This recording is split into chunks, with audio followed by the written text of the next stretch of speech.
All right, this podcast and YouTube video has been a long time in coming. I promised that I would give the next part in my series that I've been giving at my church of apologetics. I've been giving a 4-part series on apologetics as a crash course, how we know truth exists, God exists, Scripture is the Word of God, and Jesus is God.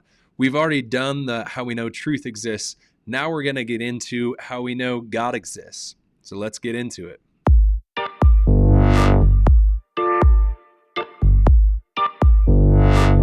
All right, sorry this has been such a long time in coming. I've been a little bit overwhelmed and probably in some ways a little bit lazy when it comes to getting on my podcast stuff and my YouTube stuff.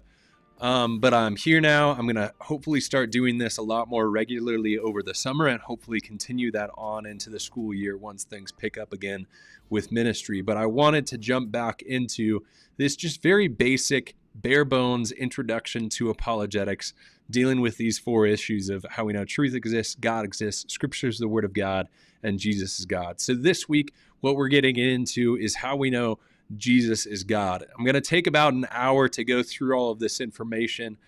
This is a series that I'm hoping to do at a lot of churches in my area. I just finished doing it at my home church at Two Rivers. I'm giving it at what I would call my second home church at Life Point Church starting next month. And this is just, I think, a very practical thing that I think if people could just know these basics of apologetics, all churches would be in a just much better place. And so with that, what we're going to do over this time is just kind of get into these basic arguments. So how would you argue that God exists? There's 3 different arguments that I think you can present. First, what we're going to talk about is what's called the Kalam Cosmological Argument. This is called the Kalam Cosmological Argument or argument from creation. It's called Kalam because it's a specific version of an argument from creation. There's other versions that we could argue from maybe more a philosophical standpoint. This is arguing it in a certain way. So premise number 1 is that everything that had a cause, everything that has a beginning has a cause. Premise 2, the universe had a beginning. And premise 3, the universe therefore has a cause. This is what we call a valid argument, meaning that if anyone's going to disagree with this, they would have to show that one or more of the premises are false. Because if these premises are in fact true, the conclusion actually does follow. That's what makes it a valid argument. Now we're going to start to argue for why we think this is a sound argument, which just means that the premises are itself true. We know that the conclusion follows if the premises are true, but now we're going to argue for the reasons why we know that the premises themselves are actually true. So the difference then in some ways between logical and reasonable is an interesting thing to kind of focus in on in the midst of this.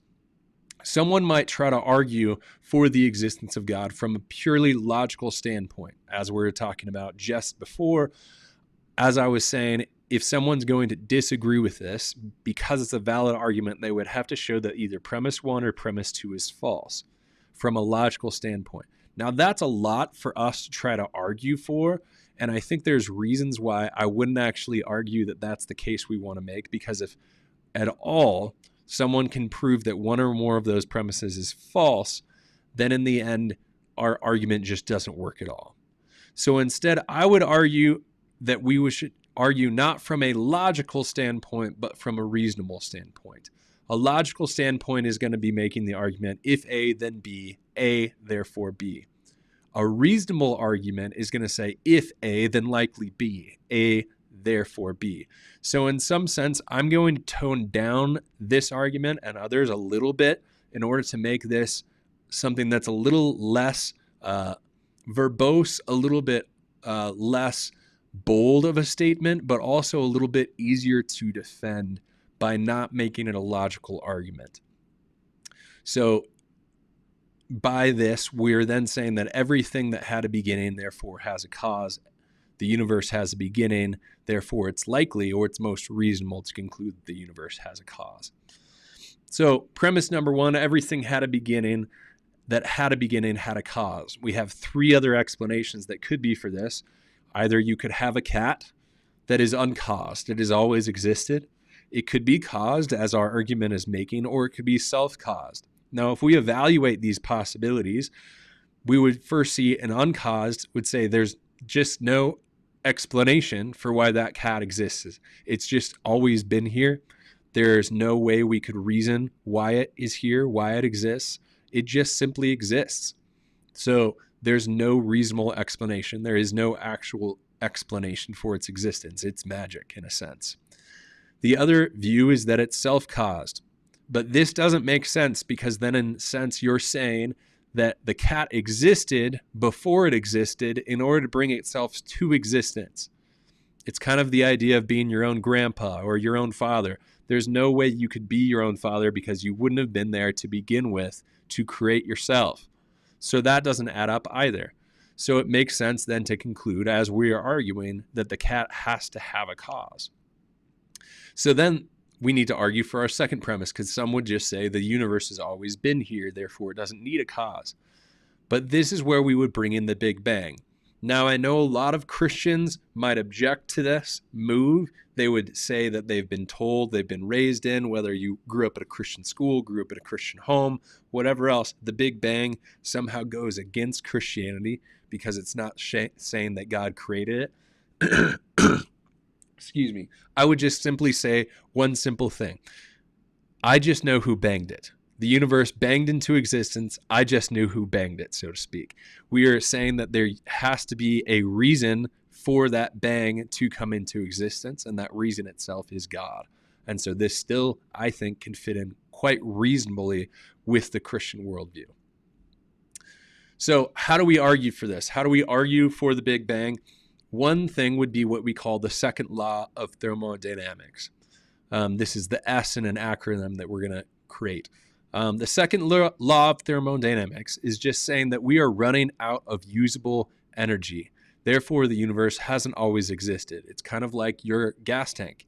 Your gas tank has a limited amount of gas that it can hold. And we know that because you run out of gas, if you do not refill that gas tank, that therefore the universe, or therefore your gas tank is not infinite. Now, we don't have any reason to think more energy is coming into the universe, just like filling up your gas tank. What we do see is that the universe is running out of this usable energy. Now, some would say energy doesn't actually disappear. This is not what we mean, though, by the law of conservation. It's not talking about how energy can transfer into electric and then to heat energy, and so therefore energy always sustains or it always exists. We're talking about a type of energy that is actually literally running out, whether it's heat, or we can even look at some of those practical things like fossil fuels that is actually running out. And so it's kind of like a flashlight. If we turned on a flashlight an infinite amount of time ago, it would have run out of energy eventually and that light would go out. But we see that the universe, despite the fact that as far as we know, as far back as we can see, it's been using that energy, it hasn't run out of that energy. And we see that the universe is running out of that energy. Therefore, the universe hasn't always been here to use the energy that is here. Otherwise, it would have run out of the energy by now. This is backed up by different theoretical physicists, guys like Arthur Eddington. He says, if your theory is found to be against the second law of thermodynamics, I can give you no hope. There's nothing for it to collapse in deepest humiliation. This isn't something that we're arguing for, saying that the Bible says so. The Bible says that the universe hasn't always existed, therefore it must be true. I'm arguing from science. This is things that scientists agree are actually true. The next to our acronym is universe is expanding. We know that the universe is expanding out, and so that tells us the universe must have had a beginning. It's just like if you think of an explosion in reverse, if you reverse that explosion backwards, it condenses into a single point. And in that same sort of way, what we see is that universe hasn't always existed as we see it now. It expanded out, is continuing to expand out, and therefore it has to be different. The way that we know this is from what we call red shift. The red shift is essentially when you look out into space, you see a similar thing to the Doppler effect. If you forget what the Doppler effect is like with that ambulance drives by your house and it has one sort of sound as it comes near you and another sound as it goes away. The reason for that is as it's coming towards you, the ambulance itself, because of the trajectory, because the ambulance is driving towards you, is pushing those sound waves faster to you. As the ambulance goes away from you, it's pushing those sound waves further from you. And even though sound travels faster than the ambulance, it's going to give that sound a different sound as it goes away from you, as it comes towards you. The same thing happens when we look through visual sort of indicators. When we look out, what we can see is that the universe, when we look at planets, we look at stars, they have this what we call red shift or red hue to them, meaning from a scientific standpoint, we know that that actually is the same sort of indicator that those things are moving away from us, just like the Doppler effect gives a different sound as things move towards you and away from you. Things that are moving away from you or towards you give off a different color, in a sense, when they move away or towards you. When they come closer, it's a blue shift. When it goes further away, it's a red shift. And what we see is from science that that's actually shown through looking out into the universe. Another thing is what we call the radiation afterglow. This is temperature variations exactly as we would expect from the explosion that the universe comes from. So scientists conjecture if the universe is a result of an explosion from the universe, what we should see is kind of these pockets, these temperature variations all throughout the universe that's rather consistent. It's kind of like in old school television, when you turned off that television, it appeared to kind of have a glow on it for a time afterwards. And that's the result of kind of the explosion, the radiation off of your television. And because of that, we knew that there's kind of an explosion happening there. In the same sort of way, we can look out at space and we see the same sort of thing happening within space, showing us that the universe is the result of an explosion. The next thing is what we call great galaxy seeds. This is ripples in the galaxy that are the results of an explosion. It's like a guy belly flopping into a pool, throwing a rock into the lake, whatever you may want to think about. It's essentially this idea that when an explosion happens, it has these ripples, or galaxy seeds is what we call them from a scientific standpoint. As we would expect, when we look out into the universe, we see these ripples, these seeds throughout the universe, proving once again that the universe is a result of an explosion within the universe.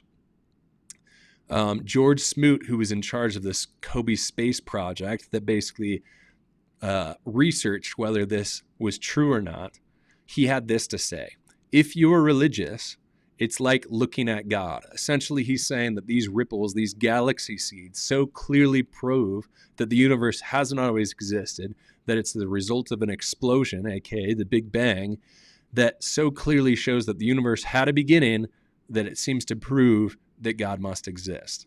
And he's saying this as someone who actually does not believe in God. The last thing is what we call Einstein's theory of general relativity. This is the theory that started the search for all of these things that we've already talked about. Einstein's theory of general relativity basically said that time, space, and matter are all correlative, meaning if one exists, the others have to exist. If one doesn't exist, the others can't exist. They all are codependent upon one another. That being said, Einstein didn't like the conclusion of it because it made him realize, all right, space, time, and matter have not always existed, cannot always have existed, and that would mean and seem to indicate that there must be something that started time, space, and matter. And that seems to point to the existence of a God. He did not like that conclusion. He fudged the equation in order to make the universe something that could actually be eternal. But he later changed his mind after he looked out of a space telescope that was on top of Mount Herman. And from that, he saw the redshift that we talked about earlier. And that showed him that his conclusions were correct. He called that the greatest mistake of his entire career, to ever change the equation to make the universe eternal. It admitted that the universe didn't always exist. So all of this points to the acronym that we call SURGE, Second Law of Thermodynamics, meaning that the universe is running out of usable energy. The universe is expanding. This is what we call red shift. Can't have always been expanding. The radiation afterglow is radiation from the Big Bang explosion. We expect this from an explosion. Great galaxy seeds. This is very precise temperature variations in the radiation afterglow, and galaxies form early on in the universe. And then lastly, Einstein's theory of general relativity, showing us that time, space, and matter are all correlative, which gives you the acronym SURGE, which makes me think of the energy drink Surge that came out when I was a kid, that I guess really just came out too early because moms didn't want any of their kids to have it because it had too much sugar. But now all these energy drinks that exist now are way worse for kids than any of that stuff. So that is your first argument. What that gives you. So what does that mean? So what? The universe hasn't always existed. What does that mean? That means the cause of the universe must be spaceless, timeless, and immaterial. What does that start sounding like? A thing that is spaceless, timeless, and immaterial. Well, God fits that category pretty well. Now let's get into our next argument. The next argument is what we call the teleological argument. This is premise number one. Everything that has an intelligent, complex design has a designer. The universe has an intelligent, complex design. Therefore, the universe has a designer. The teleological argument, you might have guessed, is another way of calling the design argument. The teleological is the nice philosophical or really not really scientific. Well, yeah, scientific title for it. If you want to sound smart, you'll say teleological argument, you'll say cosmological argument, or you could say argument from beginning and argument from design. So we need to be a little more precise in this. We need to be precise in saying that it's intelligent and complex. What do we mean by that? Well, first, I could come down the steps. I really like alphabet cereal. This is not true. I'm just using it for the illustration. I really like alphabet cereal. I come down the steps and appears one of my roommates or someone has poured me a nice bowl of cereal. And in it, I see the words no. Now I could conclude that my roommate is trying to say no to me regarding a question I asked them yesterday that they never answered. Or probably a more reasonable is that it really doesn't seem to be portraying anything. That was just chance that it actually showed that. But this could be an intelligent message. It could be that my roommate is intelligently trying to express something to me by writing no in my alphabet cereal. But I could also see written in cereal just completely randomly a whole series of letters all lined up, but it's just gibberish. A, B, F, G, H, I, L, K, like all arranged in a row. Now I could look at that and say that's very complex, but it's not intelligently portraying anything. And so therefore I wouldn't conclude it's a message from my roommates about anything. When we're talking about the argument from design, we're talking about something more particular. If I came down the steps and I saw in the alphabet cereal tax day, now I might conclude that my roommates are trying to pull a trick on me, trying to make me feel guilty for the fact I didn't pay my taxes on time or something else like that, or making me just afraid that maybe the IRS has snuck into my house and I should be worried about something. That includes now an intelligent and complex message. That's what we mean. It can't just be complex and it can't just be intelligent. It needs to be both. So when we look out in the universe, can we conclude that everything seems to have an intelligent, complex design? This whole argument is in some ways based upon what we call Williams-Paley's watch. If you and I were walking along the beach and we found this nice Rolex just laying on the beach, and I told you, wow, that's really cool, that's really beautiful, it's amazing that the lightning just hit the sand so perfectly to make a perfectly spherical lens or circular lens, and that some explosions in volcanic and where iron was created these iron spokes that then came together with crabs that brought those together into the pieces that now make up that watch. Now, that could be an explanation for that Rolex, but I don't think we would say that that's a good explanation. Like I said earlier, we are trying to argue for what is the most reasonable explanation for the data that we're looking at. So when I look at this watch, I see that it's an intelligent and complex design. The most reasonable thing is to conclude that it must have an intelligent and complex designer behind it. So this is arguing for our first premise, premise 1. Premise 2, we are going to argue that the universe has a similar complex, intelligent design and therefore needs an intelligent, complex designer. Let me check something really quick. Okay. So this is what we call anthropic principles, or what might be called Goldilocks zone when it comes to looking out in the universe and just where we are. Our galaxy type, when we look at our galaxy is what we call a spiral disk galaxy. So when we look at this design here, I think I can show my mouse, we see that it has these spiral arms coming up and out of it. Now, the nice thing about this, being a disk shape, that allows us to look out. It also, this disk shape galaxy, this spiral disk shaped galaxy, is actually necessary for life to exist. Any other galaxy type, it's not possible for life to exist on any planet anywhere in that galaxy. It's necessary for life to exist. Our position in this galaxy is also important. If we were further in to this galaxy, we would be where stars themselves form, where the harder elements are actually gathered together through the explosion of stars within the universe.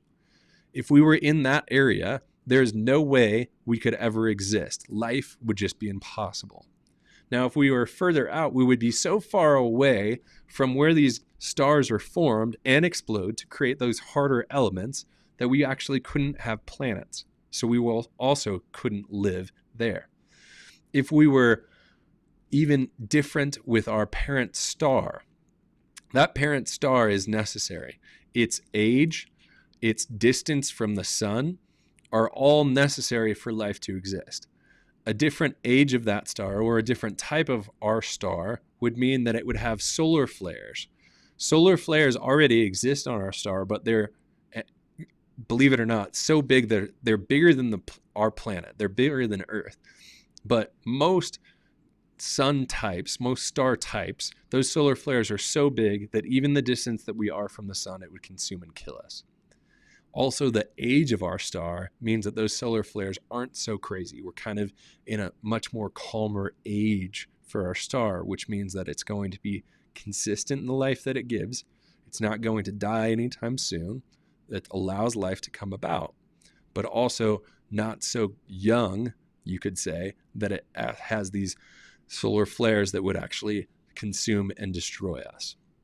The rotation that we have within our galaxy is necessary for us to exist. Our distance from the moon is necessary for the rising of the tides and the lowering of the tides. And without those, life on Earth couldn't exist.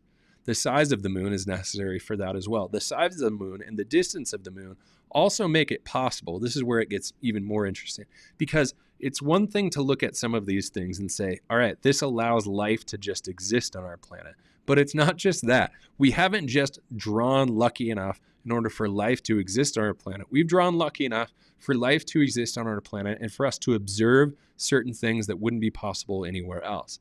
So not only is our position in the galaxy necessary for us to live, it's also necessary for us to be able to see. If we were further in, we would also have so many other stars nearby us that it's kind of like walking out on a sunny day after you've been inside all day, and suddenly you just can't see. Your eyes can't adjust and you wouldn't be able to see out. In the same sort of way, we could exist on a planet that actually wouldn't allow us to look out because where we would be positioned within our galaxy. But our position in the galaxy allows us to do that. Furthermore, our moon, its distance from us and its size allows it to give a lunar eclipse of our sun that allows us to observe things we could otherwise never do, that allows us to observe things that any other planet that has all of these other same things but has different moon size and distance wouldn't be able to observe, but we are able to observe. This isn't just talking about our ability to survive. It's actually talking about an ability for us to observe and learn things. It's almost as if we were put on a planet that would allow us to learn and grow purposely. Another thing is seismic activity. The seismic activity of the tectonic plates that happen on our planet and continue to happen on our planet actually are necessary for life to exist on our planet. That actually creates a kind of crop rotation type thing. Nutrients, elements, other things are rotated throughout our planet by the tectonic plate movement that allows for life to exist here. The position of Jupiter in our galaxy is necessary for life. When you look at Jupiter, everyone always notices that Jupiter has these pockmarks, kind of like a teenage kid who's got zits and pockmarks as they grow older from their zits. Well, that's the result of asteroids hitting that planet. And sometimes the asteroids that hit Jupiter are larger than the Earth. Jupiter is an extremely large planet, well bigger than ours, and actually acts as a cosmic vacuum. Its position from us and its distance from us means that what happens is when something like an asteroid bigger than the Earth comes into our solar system, and it could maybe come for us, it's sucked in by the gravitational force of Jupiter and hits Jupiter instead of us. And it being further out rather than further in, where it could suck things towards us on its way to Jupiter, makes sure that it actually acts as a cosmic vacuum, cleaning up our solar system and allowing life to exist on our planet. The quantity of sulfur on our planet is necessary because unlike Mars, where a lot of people will look at it and say, well, life maybe is possible on Mars, it's actually untrue. The only way we possibly could have life available on Mars because of the amount of sulfur content on Mars is if we imported dirt from Earth to Mars in order to terraform it. It's not possible to have life on that planet. The rotation of the Earth is necessary for the temperature variations. The tilt of the Earth is necessary for the temperature variations for the seasons that are also necessary for life to exist. If you want to learn more about these things, I would encourage you to look up Improbable Planet or The Craters in the Cosmos by Hugh Ross. Hugh Ross is an astrophysicist from Canada. He has gathered a list of over 200 of these anthropic principles that you can go on his website and look at. All of these showing that the universe is very precisely tuned, meaning it's more reasonable to believe that there's a designer behind all of this than there is to believe that it just came about by random chance. And I'm going to pause. Again, scientists agree with this conclusion. The more I examine the universe and the details of its architecture, the more evidence I find that the universe has some sense, must have known we were coming. By Freeman Dyson. He is a PhD physicist.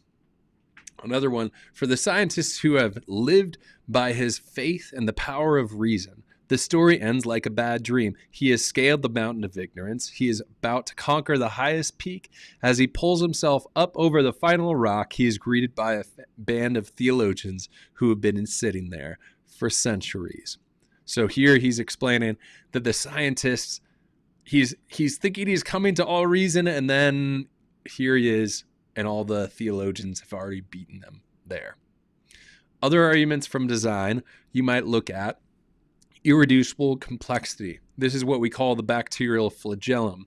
In this, we can actually see that this is an engine that exists inside of bacterial flagellum. It basically is just a little tail coming off of it and an engine that spins that tail, and that's what projects the bacteria forward.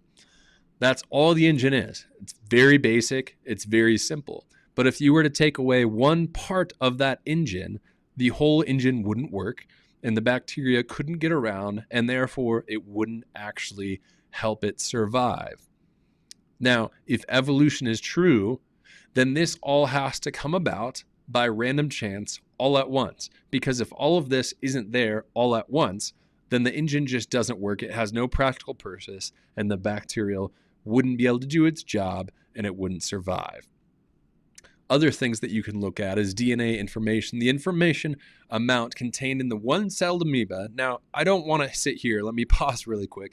I'm not wanting to harp on so hard against evolution. I think this is something that oftentimes as Christians, we get off onto a tangent to focus on evolution, which is really a secondary issue. Because in the end, if God wanted to produce mankind and all of creation through evolution, I think he could have.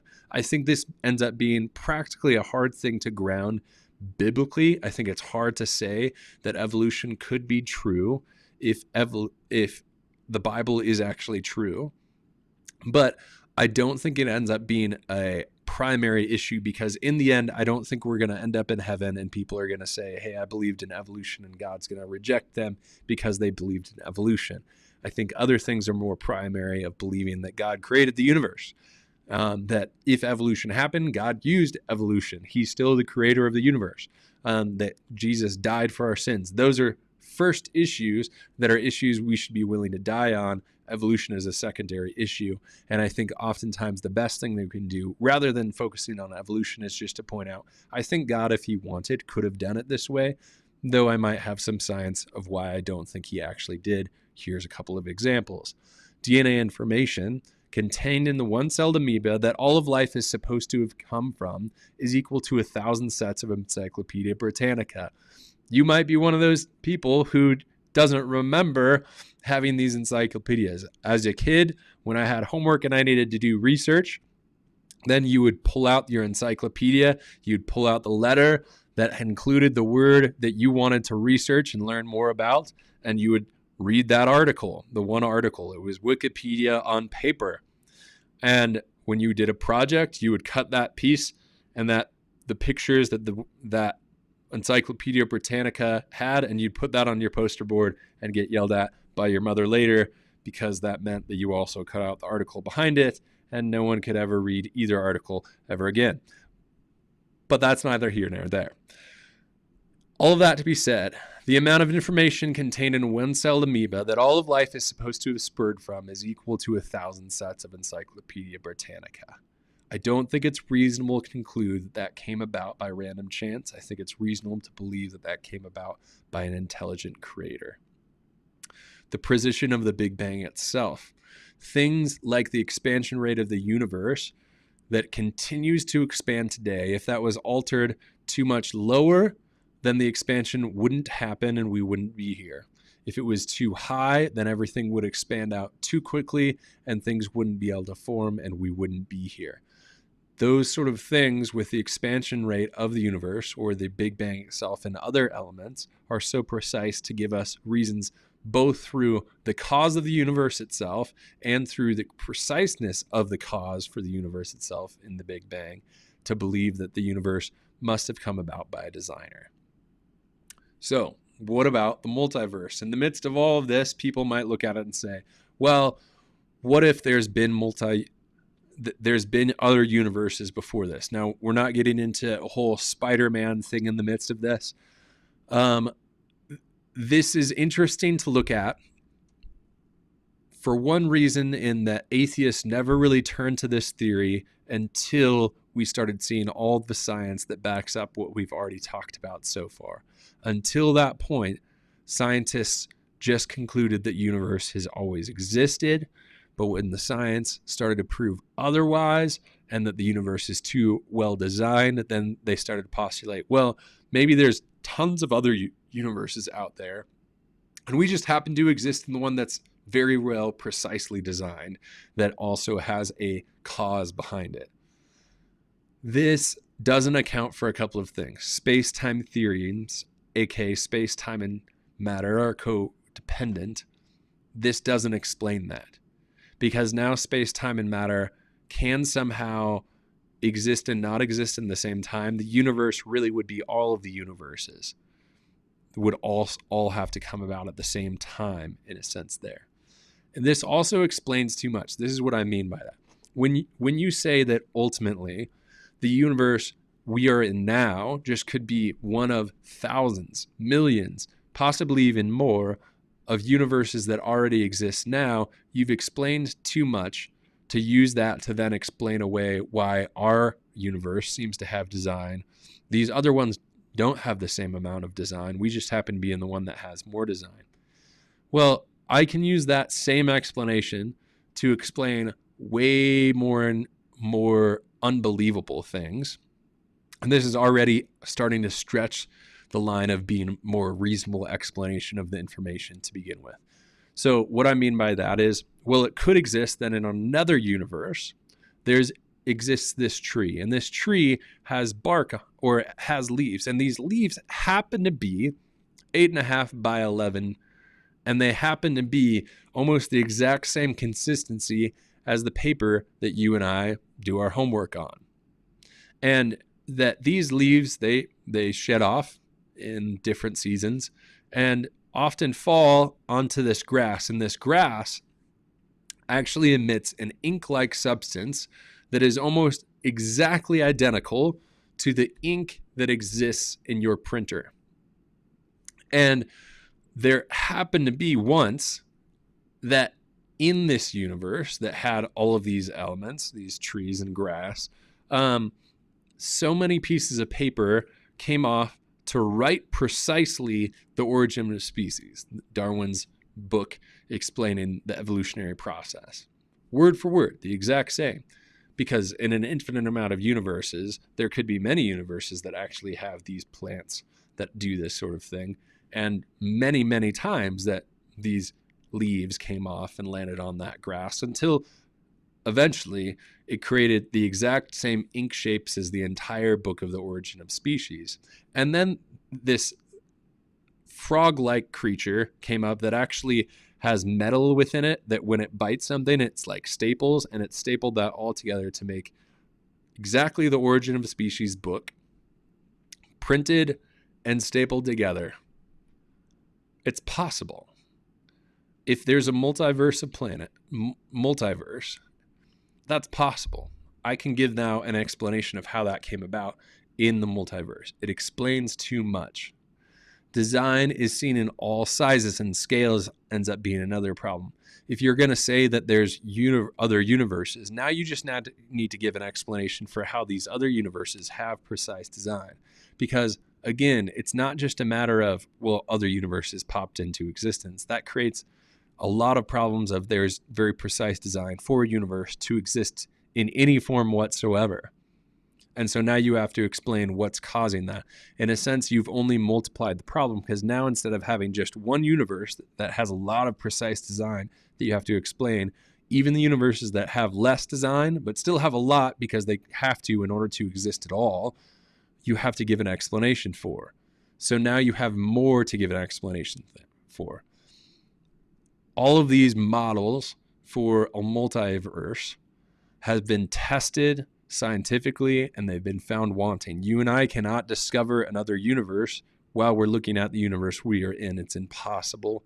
It's by definition outside of the realm of science, because science is studying the universe as we know it here. It cannot then discover things about the universe outside of itself.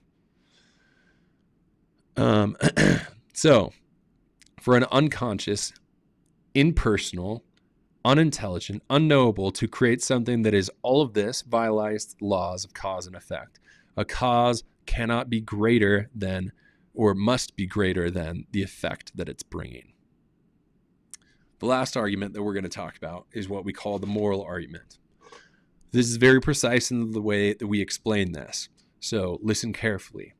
If God does not exist, objective moral values and duties do not exist. But objective moral values and duties do exist. Conclusion, therefore, God exists. This is very well put in Mere Christianity, C.S. Lewis's book on just the basics of the Christian worldview. I don't think there's anything that I've read that proposes and explains the moral argument in a more practical and simplistic way than he does in that book. So I'd highly recommend you checking this out if you are interested to learn more. A couple clarifications that we have to make in this. First clarification. I'm not saying with this argument that an atheist cannot be moral.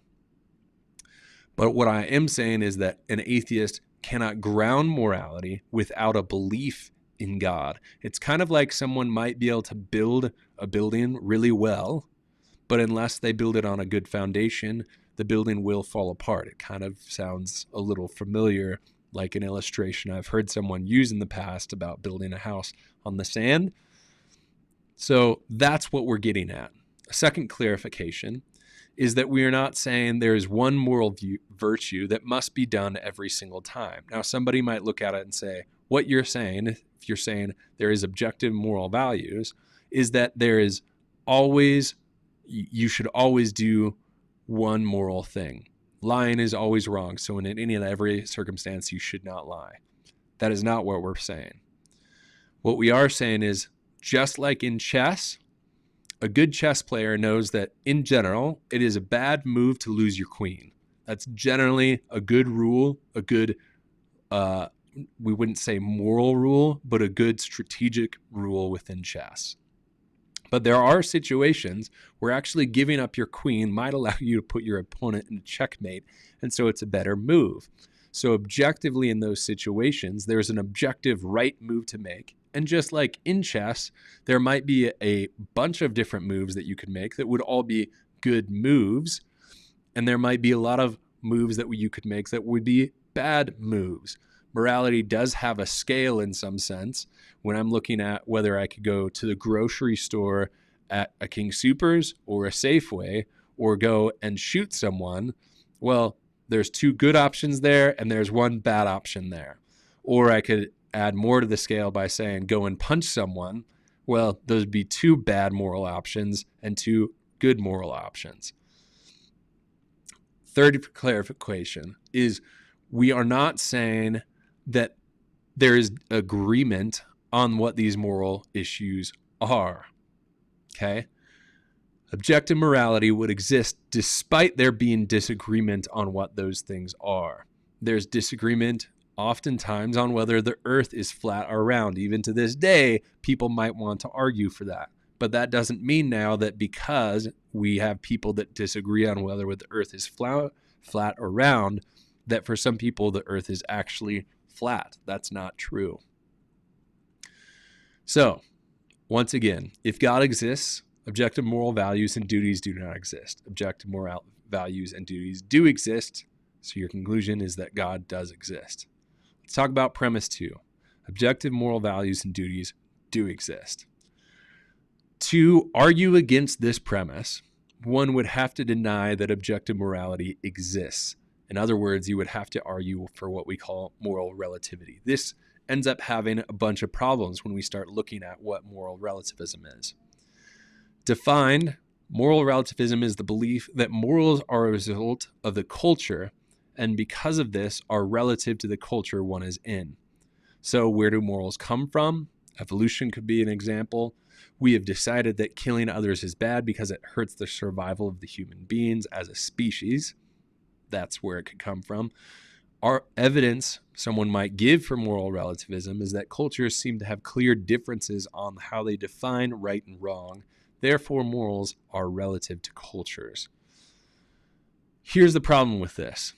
Terms often are what seem to be different within cultures, not the actual morality. So here we have an example of someone who is wearing a full burqa, which in Middle Eastern Muslim societies is very modest, very humble, and a very righteous way to live, where this girl wearing a bikini in her culture might look at the girl wearing a burqa and say, she is living in a male-dominated culture by wearing a burqa because all the men are telling her she has to wear a burqa to be modest. Where the woman wearing a burqa at the same time is looking at her and saying, she's living wearing a bikini in a male-dominating culture, who is asking and telling the woman wearing a bikini to wear a bikini so guys can look at her. This isn't a conflict in morality, it's a conflict in an understanding of the terms. because what they're both arguing for is modesty and that they should be able to dress as they want and as they wish. There's a universal agreement, for instance, that killing innocent human beings is wrong, but we don't do things like witch hunts anymore because we don't believe that witches actually exist. If we believe that there were actually people still today going around cursing you and all of the generations of people after you, of your offspring, we might say that it's actually worth killing those people, but generally we just don't believe those people exist anymore. The Nazis justified killing Jews because they defined them as subhuman, not because they thought it was okay to kill innocent human beings, but because they saw Jews as subhuman. Today, the same sort of thing happens. The pro-choice and pro-life argument isn't about a difference in morality, it's a difference in the definition of terms. Pro-choice advocates still agree that killing innocent human beings is wrong. They don't agree that the child within the womb is actually human. It's a disagreement on terms. It's not a disagreement on morality. Another problem with moral relativism is it cannot define culture. People don't fit neatly into this simple cultural groups, so one needs some way to determine which group one should follow when it comes to moral issues. I attend church, I'm a part of a ministry, but I'm also alumni of Colorado State University. I'm a citizen of the city of Fort Collins. Fort Collins is a city, and most alumni of Colorado State believe that abortion is okay. But my church and the organization that I work for believes that that abortion is not okay. If it is defined by culture, which one am I supposed to follow? If morality is defined by culture, which one should I follow? If I was an immigrant, should I follow what my culture was from the country I came from or the one that I live within? It seems like now if you are determining one way or another, you have decided that one is better than another, which means you're looking at a standard outside of both of them to determine, which therefore means that the culture is not actually determining what is right and wrong anymore. Another problem is relativism cannot improve in this. So when we look at Rosa Parks, who refused to sit in the back of the bus, we would actually have to say that she is actually going against what the culture said, and therefore she would be morally reprehensible in her culture because she was going against what society had decided was okay, that women and especially black people should not sit in the front of a bus. If morality is defined by culture, then change in culture doesn't represent improvement, but simply change, and that's it. We cannot say that the way things are now are better than they used to be. We can only say that the way things are now are different than they used to be regarding civil rights, regarding the ability of women to vote, regarding anything else. We can only say that it's a change, not that it's an improvement, because once you say it's an improvement from what it was, you're saying a standard that exists outside of both cultures, which means the cultures aren't defining what's right and wrong anymore. In fact, you would be saying that those who have worked for change in the culture would be morally wrong. MLK was a morally wicked person to do what he did in his culture to try to advocate for the rights of black people within American society that decided that black people should not have those rights. He would be morally reprehensible. He would not be a moral leader. He would be a moral failure by this definition. Lastly, moral relativism cannot judge cultures. When we look at something like the war happening in Ukraine, we cannot say that Russia and its leaders that have allowed for this war to happen are actually wrong. We could say we don't like it. We could say we don't agree with it. We cannot objectively say what they were doing is wrong, only that we don't like it just as much as we might not like chocolate ice cream. If morality is determined by culture, we cannot say other cultures are wrong, but only that we don't like their culture's definition of morality. If what is right is wrong is defined by culture, and Russian culture is okay with invading Ukraine, then you cannot say that that culture is wrong, because that culture would be just as valid as ours. To then interfere with their culture's moral view is to assume that yours is better. So once we decide that we're going to intervene in this war or in World War II or any other war or any other example of a culture doing something that we've decided is morally wrong, we would be assuming that our culture is better and showing that we don't actually believe in moral relativism. Now, what could they do? One option that someone who believes in moral relativism could do is what we call biting the bullet. The best reaction to this, and biting the bullet, is basically just saying, you're right, we can't judge culture. It is just my flavor. I just like this more than that. I can't actually say that what Russia is doing is wrong. I can't actually say that we're better than we used to be. You're right. All of those are true. I think the best approach that we can make in this is to do what's called reductio ad absurdum. This is a fancy way of just saying you're going to take the ideas that they're throwing out, showing the logical conclusions of that view to show that it's not valid. So moral relativism, when we take it to ad absurdum, we would be saying that rape is okay, racism is okay, police brutality is okay, Nazi concentration camps are fine, abortion is fine, or making abortion illegal is fine. Now, this is an interesting thing that I think you can start doing. A tactic in all of this is most of the time, even when someone's saying I'm a moral relativist and they're even willing to bite the bullet, there is something that they really care about. Something like LGBTQ, abortion rights. Those are things that they're willing to stand their ground and say, this is how things should be. Find their pet thing, find their thing that they are saying that there shouldn't be laws about, whatever else, and flip that card around. Even if it means, hey, there's something that I even agree with you is wrong, but showing them by your view that what you're saying is wrong, and I might even agree with you is wrong, you can't actually say is wrong if you're saying that moral relativism is true. Homosexuality is fine, and killing people for being homosexual would be fine under moral relativism.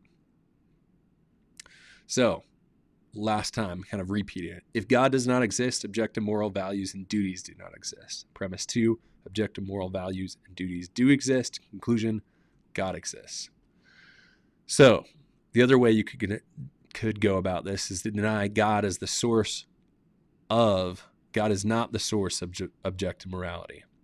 Moral values do exist, but God is not needed to do that. This is another way someone could argue against that.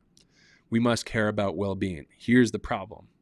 When someone argues with this, what they start doing is they start arguing, well, we must do whatever is best for the species. But what they're doing now is not giving a grounding for morality, but they're actually explaining what morality is. They confuse explaining with what morality is with giving a grounding for the standard of that morality. We must care about well-being. Okay, why? Whatever will best help the species, why should someone care if it helps the species? What makes humankind valuable objectively? This is where Christianity is able to give a grounding for objective morality, because it looks at it and says, mankind is created in the image of God and therefore is valuable based upon that and that alone. And whether you believe that or not, that is true. And so you can reject that, but you would just be doing morality wrong, just like someone might say 2 + 2 = 5. They would just be wrong. They can believe that if they wish, but they would just be wrong. When someone says that evolution shows that we should care about the survival of the species, and I say I don't care about the survival of the species, they can't give any reason beyond I should care about the survival of the species. What they're giving is an explanation of what morality is, not a grounding for it. So, in the end, now we've given 3 arguments, 3 ways that we know that God must exist. 1, we know that the universe hasn't always existed. That shows that we must have something that brought it into existence.